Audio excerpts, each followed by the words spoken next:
How Alex Eala broke barriers for Philippine tennis in 2025.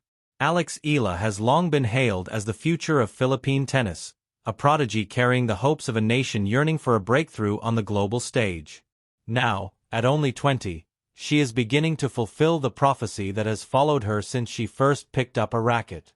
After starting the year as the 130th ranked player on the WTA, Eala has risen 80 spots higher to become the first Filipina tennis player to reach top 50, with a 40-26 win-loss record in 2025. Her year was filled with moments that showed how much she has matured, not just in skill, but in composure. Whether it was rallying from a set down or keeping her nerve in long tiebreaks, she displayed a newfound steadiness that allowed her to turn close matches into career-defining wins. Each tournament became proof of her growing ability to adapt, recover and outthink opponents who once easily overpowered her during her early pro years. It's only fitting to look back on the achievements she had this past season, and what Eala can take away, from a promising junior to a poised competitor now carving her place among the sport's rising names. Eala's Miami Open breakthrough. Entering the tournament as a wild card, the unheralded Eala surprised the whole tennis world in her performance in the 2025 Miami Open, which basically became the springboard of this season's success. Right from the early rounds, Eala made it clear that she wasn't simply there just to participate. In the round of 128, she defeated then-world number 43 Katie Volanets in straight sets.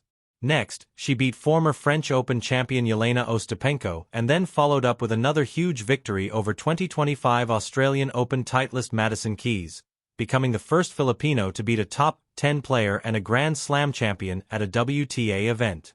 A walkover against 10th seed Paula Badosa in the round of 16 would set up the biggest victory of Eala's career, with an outstanding upset of world number 2 IGA Swiatek in the quarterfinals.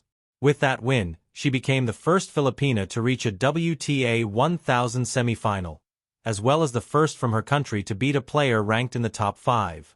Although her run was halted in the semifinals by 4th seed Jessica Pegula in a 3-set thriller, by then the narrative had shifted. This was no more just a promising young player because Eala looked like she belonged.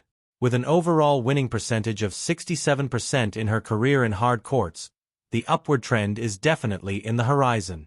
Eala's Grand Slam debuts and first triumph in the US Open. With her rankings being good enough to earn a ticket in the main draw of Grand Slam tournaments, it paved the way for tennis fans to witness if Eala was ready for the big stage. The first test came in the French Open, where she bowed out to Emiliana Arango. Despite a tough 3-set loss, 0-6, 6-2, 3-6, she showed moments of fight and grit after a shaky first set. Next came the grass court spectacle of Wimbledon, where Eala again stepped into the spotlight in the main draw. Drawn against defending champion Barbara Krejcikova in the opening round, Eala stepped onto the iconic center court and held her ground under the bright lights in another 3-set defeat.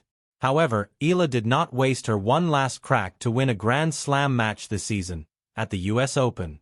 She pulled off a significant upset by defeating 14th seed Clara Tauson in a thrilling 3-set battle, highlighted by her comeback in the final set. Eala's win wasn't just a normal one, its magnitude resonated far beyond her individual career.